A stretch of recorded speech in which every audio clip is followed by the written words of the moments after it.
होता है आपण भगवंताला एकतेने प्रणाम करू। भगवान बाबा हनुमान जी को प्रणाम। महान त्यागी बाबा जुमदेव जी को प्रणाम। परमात्मा एक परम पूज्य परमात्मा एक सेवक मंडळ वर्धापन नगर नागपूरच्या वतीने बाबाच्या आदेशाप्रमाणे आज अंकुची शेंडे यांच्या निवासस्थानी नवयवनाचा कार्यक्रम पार पडला आणि त्या निमित्ताने एका भगवंताची चर्चापट सुरू आहे। या चर्चापटिकेमध्ये स्वयं सृष्टीचा जगाचे पालन करता भगवान बाबा हनुमान जी उपस्थित आहे, यांना माझा प्रणाम। तसेच सर्वांचे सद्गुरू महंतकी बाबा जुमदेव उपस्थित आहे, यांना माझा प्रणाम। तसेच बाबाच्या खांद्याला खांदा लावून जाणारी वारणाची आई उपस्थित आहे, यांना माझा प्रणाम। तसेच आजच्या चर्चापटिकेमध्ये प्रमुख पाहुणे होऊन लाभलेले शाखेचे कोषाध्यक्ष इजदादा कळंबे यांना माझा नमस्कार। तसेच शाखेचे उपाध्यक्ष मिलिंददादा कक्कडे माकडेजी यांना माझा नमस्कार। तसेच शाखेचे संचालक मुरादादा सारकर यांना माझा नमस्कार। आणि मंचावर बसलेले राहुलदादा वंजारी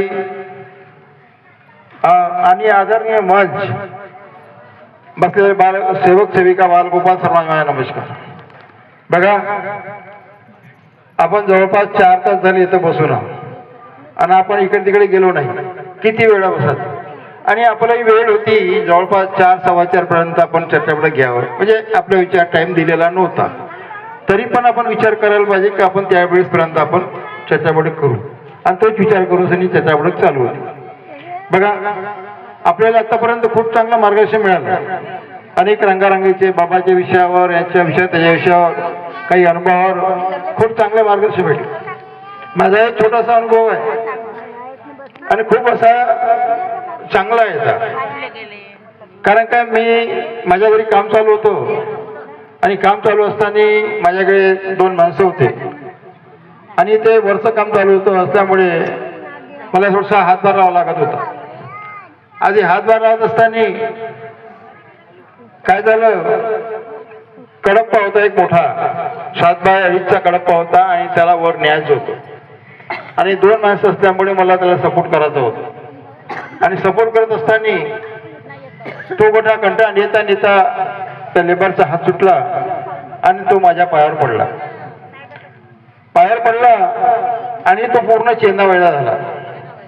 बूट होता म्हणून थोडासा प्रॉब्लेम कमी झाला, नाही तर पुरे तुकडे झाले असते, चेंदा झाला असता। कारण का त्या घोड्याचं वजनच जवळपास मला वाटते 2 ते 3 क्विंटलचं वजन होतं। जवळपास 7 फूट लांबा, 2.5 फूट चौडा आणि 1.25 इंच जाडा, म्हणजे खूप वजनदार झाला। आणि जेव्हा जुता काढल्याच्या बाजूने बघतो तर माझ्या पायाची 4 बोटं असे चेंदून गेले होते पूर्ण आणि चेपटा झाला होता, अंगठा पुरा चेपटून गेला होता आणि ते रक्त असं वाहत होतं आणि त्या पायाची एवढी अंगावर होत होती का खूप। मी विचारात पडलो असं का झालं। माझ्यासोबत सुट्टी होता, हातातून हात निसटला, तो डोक्यावर हात ठेवून बसला बाजूला जाऊन का तर खूप मोठं नुकसान झालं। आणि मी जुता काढला, पण मोजा काढला, पाहतो इतका लाल रक्त बंबाळ जात होतं आणि अशी अंगार पडत होती का खूप, आणि मला काहीच सुटलं नाही। आणि जसं पाहता बरोबर फक्त मी बाबाच्या नावाच्या एवढ्या फुका मारल्या का ते मलाच माहित नाही किती फुका मारल्या तर। आणि ज्यावेळेस तिचं रक्त बंद झालं आणि अंगावर थांबली त्यावेळेस मी पूर्ण माझ्या अंगावरचे कपडे ओले कच्छ होऊन गेले ते मलाही माहित नाही, म्हणजे एवढं बेभान होऊन गेलो होतो। आणि जेव्हा मी पाहिलं तर खरंच पूर्ण जो अंगार आहे तो पुरा असा चिपकून गेला होता आणि बोट असे फुटून गेले होते। फक्त एक अंगरी सुटली होती थोडीशी, तिलाही मार होता। हा चूक मोठी काय खूप मोठी नाही, पण शब्द निघाला जो, आणि त्या 1 तासाच्या अगोदर शब्द निघाला होता। ज्या व्यक्तीकडे हवन होतं त्या व्यक्तीच्या शब्दातून शब्द निघाले होते का मार्गदर्शकांनी आमच्या घरी येऊन नववधूंना घडवून द्यावा। तर मी एवढंच म्हणलं, शब्द निघाला होता का बाबा रे आम्हाला काही काम राहते तर आम्ही प्रत्येक हवनाला येणं शक्य नाही आहे, तर असे शब्द वापरायला नाही पाहिजे होते। आणि मी म्हणलं की आम्हाला काही तुम्ही काही मजुरी देत नाही, काय नाही देत, आम्हाला काही काम करावं लागते, त्याच्याने काही प्रत्येक होणं शक्य होत नाही, असा शब्द निघून गेला होता. आणि तो खरंच चुकीचा होता. तो चुकीचा शब्द निघाल्यामुळे माझा तो प्रसंग उडला होता. आणि सांगत मी संध्याकाळी भगवंताला खरंच माफी मागितली आणि त्या माफीतून मोकळा झालो. नाही तर मला डायरेक्ट नागपूरला जाऊन ते सगळं ऑपरेशन वगैरे करून करावं लागलं असतं. पण भगवंतानं वेळ येऊ दिली नाही आणि साध्या दवाखान्यामध्ये जाऊन ते पूर्ण पट्टी केली आणि 8व्या दिवशी पूर्ण रील दुरुस्त झालं. बघा, असे काही काही शब्द निघून जातात. कारण का कोणी असे शब्द बोलतात का समोरच्या व्यक्तीने पीडित काहीतरी शब्द बोलायला पाहिजे नाही, तशा निघून जाते. तसंच एक अनुभव असा आहे का असंच बोलता बोलता जानेवारीचा एक संक्रांती 1 तारखेला हिंगणघाटला कार्यक्रम राहतो आणि त्या कार्यक्रमासाठी मी जहाची तयारी केली, सगळं झालं. आणि आता घरचे सगळं असल्यामुळे येणार असल्यामुळे मी थोडासा उशीर झाला. उशीर झाल्यामुळे मी असा जेवून गेलो बाहेर. कपड्यात वेळ आहे माझा आला, आता मी येतो थोडा चक्कर मारून. आणि या टुले साहेबाच्या दुकानात आलो आणि टुले साहेबांना म्हणलं का तुम्ही कार्यक्रमात जात नाही का? 5 शब्द कसा निघते, जात नाही का? हो जात जायचं आहे, पण वेळ आहे. तर आता कार्यक्रम आहे, तर आतापासून जाऊन काय आहे? म्हणजे आतापासून काय आहे शब्द काही खूप मोठा नाही आहे, पण तो मोठा हे आहे. पण त्या कार्यक्रमामध्ये कोण आहे? बाबा आहे, भगवंत आहे आपला, सगळंच काही आहे. निश्चित चूक तेवढीशी झाली का तिथं काय आहे आतापासून जाऊ. आपण शब्द म्हणतो, शब्द सांभाळून बोलायचं. कधी कधी कोणाच्या शब्दावर शब्द निघून जाते. आणि मी गेलो तिथं, कार्यक्रम झाला, सगळं झालं, तिथं मुक्काम केला, सगळं जेवण का करू, संध्याकाळी घरी आलो. दुसऱ्या दिवशी आल्याच्या बाद मध्ये मी विनंती करायला बसलो. तर मला जो प्रार्थना संध्याकाळची येतच नव्हती अजिबात. खूप प्रयत्न केले, 1 वेळा 2 वेळा प्रयत्न केले, शब्दच नव्हता येत. असं काऊन झालं? मग माझ्या लक्षात आलं पटकन का नाही, आपल्याला कुठतरी चूक झाली आहे. आणि ती चूक लगेच लक्षात आली आणि भगवंताला माफी मागितली. बाबा मी चुकलो, मी तिथं काय हा शब्द न वापरता का बा आम्हाला थोडस वेळ यायला पाहिजे होतं, पण मी शब्द वापरून का तिथं काय आहे बाबा, तिथं सगळंच काही होतं बाबा, तुम्ही होते, भगवंत सगळंच काही होतं, चुकलो मी बाबा. जसा शब्दाला चुकीची माफी मागता बरोबर संध्याकाळची प्रार्थना लगेच तुरंत आली. 2 मिनिट नाही लागले, पूर्ण प्रार्थना आली, एकही शब्द चुकला नाही. आणि आपण म्हणतो का शब्द काढता वेळेस सांभाळून काढा, पण पुष्कळचे शब्द आहेत ते थोडे दिवस हे लक्षात राहत नाही, निघून जाते. काहीतरी घडायचं असलं तर जरूर घडते.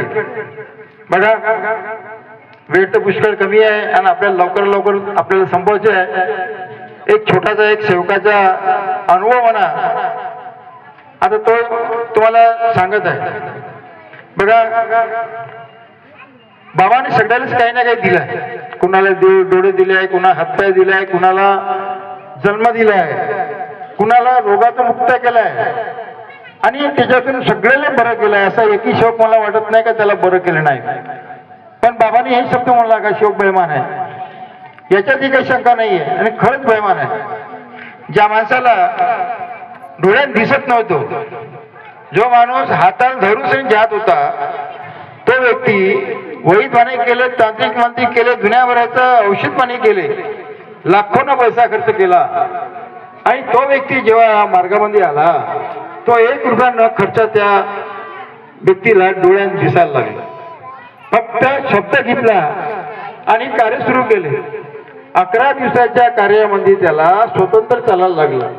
त्याने लाखो रुपये खर्च केले, 5-6 लाख रुपये खर्च केले, तांत्रिक मध्ये दुनियाभराचं केलं, पण त्याला कुठेच सपोर्ट भेटला नाही. डॉक्टरांनी सांगितलं की याला काही इलाज नाही, याच्यावर काहीच करू शकत नाही. जेव्हा आमच्या याच्यावर सर्च चालू आहे, ज्या दिवशी याच्यावर औषध निघेल त्यावेळेस आम्ही तुम्हाला फोन करून बोलू. पण या मार्गात आल्याबरोबर त्याला दिसायला लागला 8 दिवसात. आणि पहा, दिसायला लागल्यावर किती बेमान होते मनुष्य. आणि त्याला सगळं व्यवस्थित समजावून सांगितलं आणि त्या सांगण्यानुसार त्याने कार्य सुरू केलं. त्याला दिसायला लागलं आणि 1100 कार्य झाले, पुन्हा 21 कार्य दिले आणि त्याला एक सेवक मिळाला. तो ड्युटीवर जाऊ लागला, स्वतंत्र गाडी चालवू लागला. पहा भगवंताची मान कृपा, स्वतंत्र गाडी चालवायला लागला आणि त्याची ड्युटी बाहेर लांब असते त्या ठिकाणी गेला आणि त्या ठिकाणी एक तिथला सेवक भेटला. सेवक भेटल्यानंतर त्यांना आपला त्याचा जो मार्गदर्शक होता, आता सेवक राहते तो मार्ग त्यांना आपला मार्गदर्शक घेऊन गेलं आणि त्यानं त्याची चर्चा केली. चर्चा केल्यानंतर आपला एक सेवकच म्हणा हरकत नाही काय त्याला कोणती बुद्धी सुचली काय नाही, तर त्यांना जे सांगितलं त्या पद्धतीने तो वागायला लागला. त्याला असं वाटलं का हाय मार्गदर्शक आहे, तोही मार्गदर्शक आहे, आपण समजा त्या मार्गदर्शकाचा विचार घेतला आणि त्या पद्धतीने आपण चालत आपल्याला अजून चांगला बरं वाटेल. पण हे चुकीचं आहे. बाबांना असं नाही सांगितलं, हे चुकीचं आहे. ज्या मार्गदर्शकाकडे तुम्ही जाता त्याच मार्गाचा सल्ला तुम्ही चालाल तर सगळं व्यवस्थित आहे ना. अगर दुसऱ्या मार्गाचा सल्ला घ्याल तर तुमचा दिवस आल्याशिवाय राहणार नाही. कारण काय ते चुकीचा सल्ला किंवा कोणते काय दोन आपण एका ठिकाणी समजा दोन विचार आले तर विचार कधी बी एक चांगला एक वाईट राहते, पण वाईट विचार लवकर लक्षात येते, चांगला विचार लक्षात येत नाही. तर त्यांना ते ऐकलं आणि त्याच्या पद्धतीने त्यांना पुन्हा कार्य सुरू होते. त्या पद्धतीने त्याने तीर्थ केलं, डोळ्यात टाकणं, अमकं करणं चालू केलं. आणि पहा भगवंताची कशी कृपा राहते. त्याला सांगण्याबरोबर त्यांना सांगितलं आणि जसं केलं तसेच ते 3 दिवसामध्ये त्याचे डोळे पुन्हा जशान तसे झाले, पुन्हा दिसायला लागला नाही. म्हणजे अंधकारात दिसायला लागला. परत तेच पशी निर्माण झाली. आणि मग नंतर विचार करायला बसला, घरचे लोक सांगायला बसले काय झालं असतं, काऊन झालं, तुला दिसायला लागलं सगळ्या गोष्टी झाल्यामुळे. त्यानं परत ज्या व्यक्तीने माझ्याकडे आणलं होतं त्या व्यक्तीने फोन केला आणि त्या व्यक्तीला सांगू लागला का माझ्या हातानं असं झालं आणि परत मला त्याच परिस्थिती निर्माण झाली, आता काय करायचं. त्या व्यक्तीने सांगितलं समजावून का तुला हे सगळं कोण सांगितलं, तर त्यानं सांगितलं का मला एक तिकडे सेवक भेटला होता, त्या सेवकानं सांगितलं आणि मी त्याची भेट घेतली आणि त्याने सांगितलं का असं असं करा परत चांगला फायदा होईल. आणि त्याने सांगितलं का हे चुकीचं आहे, तुला जिथं फायदा झाला त्या ठिकाणी गेला, त्या ठिकाणी व्यवस्थित आहे, त्या ठिकाणी गेला त्या हिशोबाने चालायला पाहिजे, तुम्ही चुकला, आता काय करू.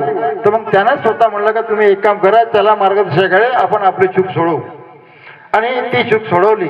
येऊन सांगितलं, त्याला सांगितलं का बा असं करा नको, तुम्हाला भगवंताने योग दिला, मी नाही, मी फक्त तुम्हाला सांगितलं का असं असं करा, पण तुम्ही चुकले, तसं करायला नव्हतं पाहिजे. आणि त्यानं केलं आणि परत त्याला चुकीची क्षमा मागितली आणि परत भगवंतानं परत पुन्हा त्याला डोळ्याच्या दिलं. परत चांगलं असं व्यवस्थित झालं. सगळे व्यवस्थित चालत असताना त्यानं त्याग केला व्यवस्थित झाले. हवनं सुरू असताना त्यांना पुन्हा सांगितलं, कोणता तरी तांत्रिक आला होता, त्यानं सांगितलं का मला 50,000 रुपये द्या, मी तुला चांगले डोळे करून देतो. काऊन का गोष्ट अशी आहे का त्याच्या ज्या सेवकाच्या मनाचे विचार ते काही वेगळे होते, म्हणून त्याला तांत्रिक भेटला. आणि त्या दिवशी त्या घरी तांत्रिक आला आणि त्याला 50 रुपये द्यायची कबूल बी केले आणि तो ATM मध्ये काढायला गेला, पण भगवंताने ते पैसे निघू दिले नाही आणि ते ATM चे पैसे निघाले नाही, म्हणून ते पैसे वाचले. आणि त्यानंतर ते तांत्रिकच्या घरी जाऊन राखोंडी आपल्या घरात येऊन भरली आणि त्याच्या घरी हवणं चालू होते. ते सांगितलं नाही आणि सांगितलं नसताना त्याच्या घरावर दुःख आले. उभ्या गाडीला टक्कर मारली त्यानं, मोटरसायकल घेऊन आला, उभ्या गाडीला ठोकर मारली, त्याच्या हाताला लागलं. आणि 8व्या हवनाला जेव्हा गेलो तर त्याच्या हाताला मार लागला होता. काऊनजी म्हणलं, आजी म्हणे उभ्या गाडीला धक्का लागला म्हणून लागलं म्हणे. पण भगवंतानं त्याला बरोबर फोटो सुद्धा घेऊन दिले नाही. एवढं त्यानं आपल्या मनात हे ठेवलं आणि वैद्यमानी घरात शिरवले होते. आणि ज्या 9व्या होण्याच्या दिवशी त्याच्या हातून फोटो घसरली आणि फुटली नाही, पण पाठावरच घसरली, हाता पडली. तरी मी म्हणलं सेवकाला, मला काहीतरी प्रॉब्लेम आहे, पण कोणी सेवक सांगायला तयार नाही. घरचेच लोक सांगायला तयार नाही तर आपण काय करणार, सांगायला तयार नाही. 9वं हवन झालं, सगळं झालं. मग त्याच्या घरामध्ये इतका कल्लोळ फिरला का विचारूच नका. पोरगी बापाला मानत नाही, मायाला मानत नाही, माय नवऱ्याला मानत नाही, पोरं कुणाला मानत नाही, कोणी कुणाला मागायला तयार नाही, कोणी पाणी मागितलं द्यायला तयार नाही, कोणी जेवण मागितलं एका करायला तयार नाही. इतका गोंधळ फिरला याच्या घरात का खूप. आणि नंतर मग काय झालं म्हणून मग नंतर आले. मग त्याला सांगितलं पूर्ण, मला काय झालं घरामध्ये तुमच्या, तर तेव्हा सांगू लागला. ते पोरगी म्हणते बाबांना माझ्या रेकॉर्डिंग आणली होती, कुणा देवाकडे जाते, कुणा हे जाते, मला हे कसं काय घडलं. तर त्यांनाच विचारा म्हणायचं तर मग त्यांनी सांगितलं मला मला असं नाही पाहिजे तोंडी, मला लेखी पाहिजे म्हटलं. कोणत्या कोणत्या चुका गेल्या ह्या लेखी सांगा, कमीत कमी प्रूफ राहील आमच्याकडे काय या व्यक्तीने असं केलं म्हणून. आणि ते लेखी घेतलं, पण भगवंताने त्याला योग दिला नाही. अखेर त्याला म्हटलं आजी म्हणजे मला तुमच्याकडे फायदा लागत नाही, योग नाही मिळून आला, तुम्ही दुसऱ्या मार्गात बसू शकतो. तुम्हाला ठीक आहे निघा, माझ्याकडून सुट्टी, तुम्हाला काही प्रॉब्लेम नाही. म्हणलं बारे साहेबाकडे गेले, 12 महिने त्याच्याकडून कार्य घेतले, 1100 त्या केला, पण तरी भगवंताने त्याला योग दिला नाही. अखेर त्यानं सांगितलं का तुम्ही एक काम करा, चंद्रेकडे जा. बारे साहेब सरळ सांगितलं का तुम्ही त्याच्याकडे जा, काहून का त्याला फोटो वापस करायची होती, तर ज्याच्याकडे तुम्ही त्या घेतला त्याच्याकडे जा, तिथून मग नंतर फोटो वापस करून घ्या. अखेर त्याला स्वतःची चूक कबूल नाही केली. अखेर त्याला भगवंतापासून वंचित राहावं लागलं आणि ते पूर्ण फोटो भगवंताच्या मंडळात वापस करावं लागले. आणि आज तेच हाल आहे, जे पहिले पूर्वी होते तेच हाल आहे त्याचे. म्हणून सगळ्याला एवढंच सांगणं आहे की या मार्गामध्ये ज्या येत्या वेळेस आपण ज्या भगवंताला आपण वचन देतो, शब्द देतो, त्या शब्दाचे पालन करा. नाहीतर आपण चांगलं झालं, सुख समाधान भेटलं तर विसरू नका. म्हणून भगवंताला बाबाला म्हटलं होतं का माणूस भयमान आहे, तर बाबाने इमान दाखवलं, तर आपणही इमान दाखवला पाहिजे. पण आजचे सेवक काही दाखवत नाही. आज इकडे बोलतात आणि बाजूला जाऊन विचार वेगळेच करतात. बघा वेळ भरपूर झाली आहे, माझ्या बोलण्यात त्यांना काही चूक झाली असेल. सेवकांना मी भगवंताला, बाबाला आणि वाराशाहीला आणि बसले सेवक सगळ्याला माफी मागतो आणि आपले 2 शब्द समाप्त करतो. सगळ्यांना माझ्या नमस्कार.